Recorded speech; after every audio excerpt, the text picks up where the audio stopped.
Good day, guys. Welcome to Trading Arbitrage Opportunities with Calvin Ports. Welcome to episode 16. Today I'm coming in with bad news.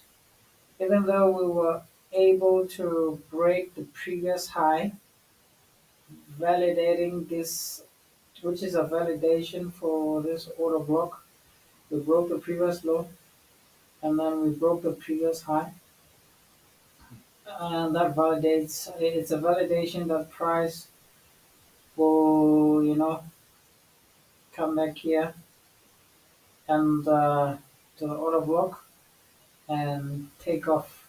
So yeah, even though this trade will continue moving in the bullish uh, direction, the issue here is that because of the interest rate cut on the pound that we had, uh, the interest rate differential between the pound and the SGD had turned into negative 3% or negative 3 points. It's something like minus. Let me show you. It's something like minus 3.32%, which is negative swap. So in carry trading, the trade might be fine, but uh, uh, it would get destroyed by the swap because what if this is what we call a negative carry. It's a negative carry. So in a negative carry, what happens is that these points are gonna be eating up on your percentages. Even on silver, silver has negative 6 points. And so every profit that you make each day, you're going to be running out of profit. Here, since we got the interest rate cuts, we started paying the swap from, I think it was for the last 2 days or what. So I had to take profit with that smaller lot size that I had. And I'm no longer going to be, this is the end of the pound SGD.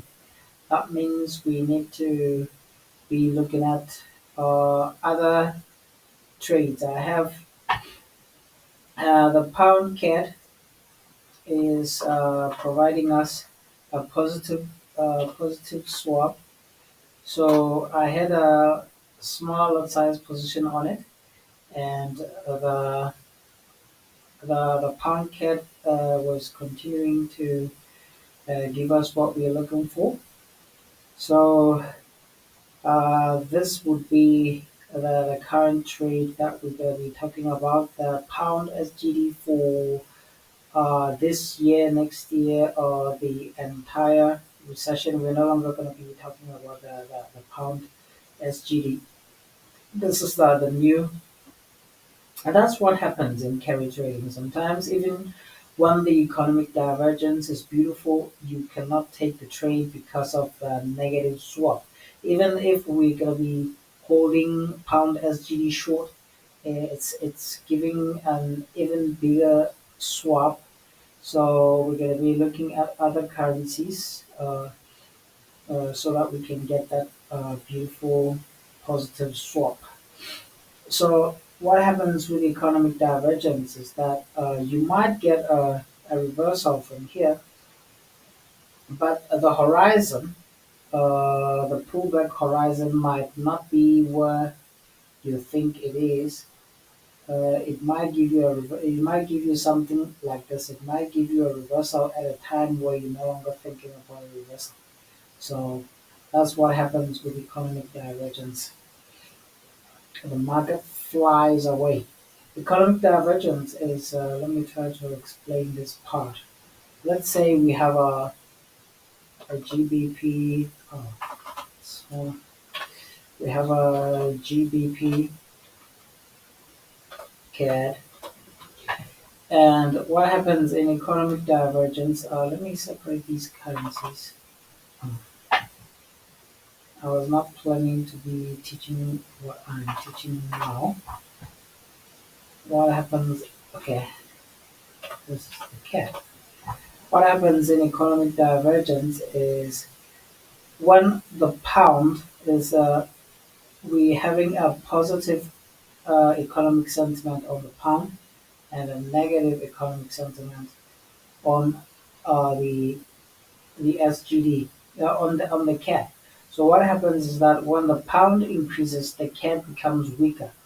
So it's like a tug of war where the other guy is pulling and the other one is not making any effort of pulling. In fact, they're actually moving in the same direction with you.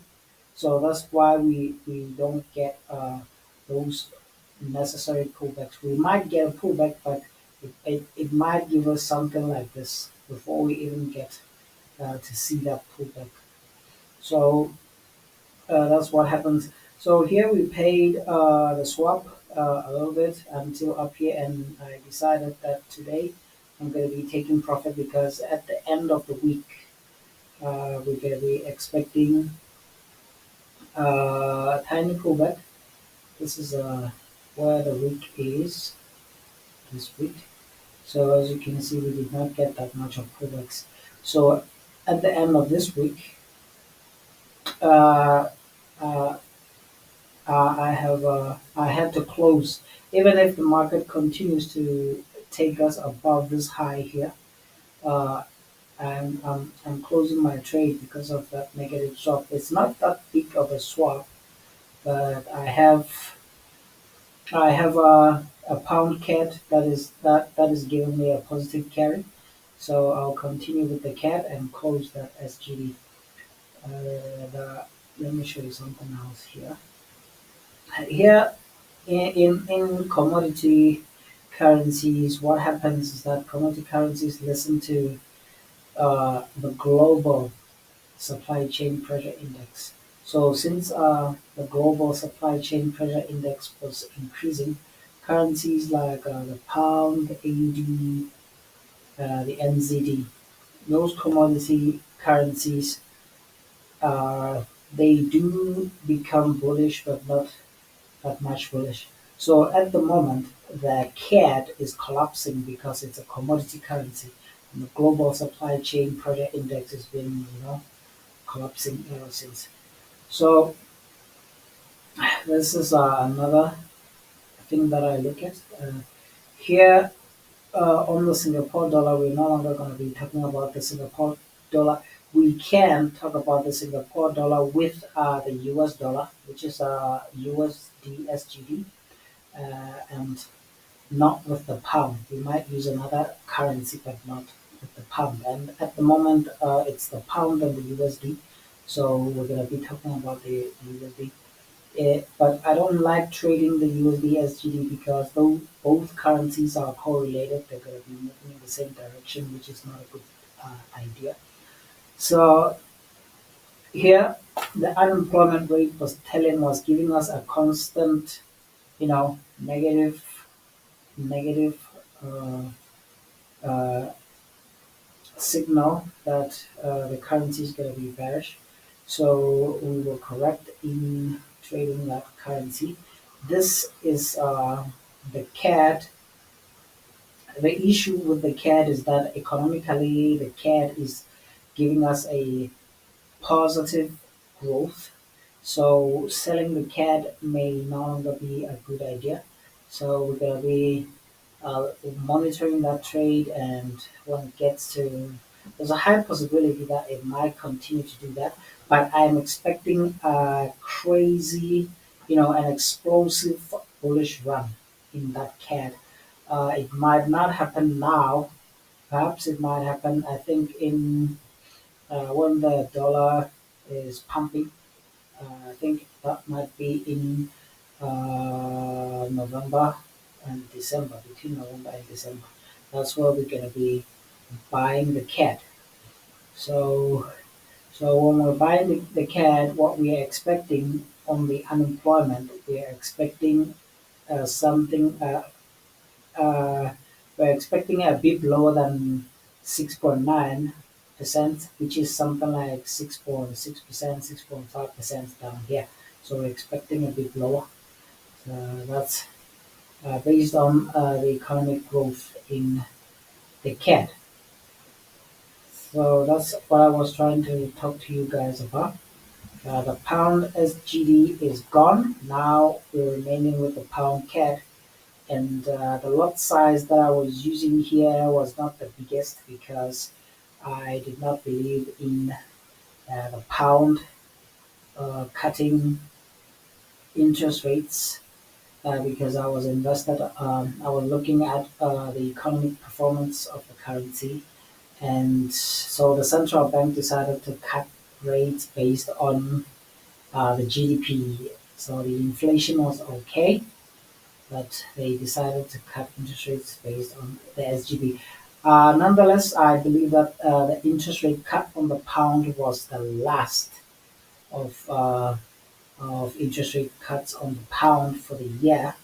Perhaps they might give us an interest rate cut somewhere in March next year, but not now. Those are my expectations, and I cannot say this will happen or that will happen because in the Bank of England, what they do is that they vote. They have 9 MPs, members of Parliament, and those they depend on voting. Some of them they vote against with, and for those who maintain, those who remain unchanged. There's unchanged, there's increase, there's interest rate cut and interest rate hike. So, guys, this is episode 16. I'm going to be talking to you guys about the next currency that we're going to be looking forward to. Most of the currencies that I want to buy are are having a negative economic sentiment. Those are the high interest rate currencies, like the South African rand, the ZAR, and uh, okay, uh, I might be. I have a currency that I can sell at the moment, which is the euro, and for now, the euro is giving me a sell. So uh, I'll see you guys on the 17th episode, guys. Goodbye.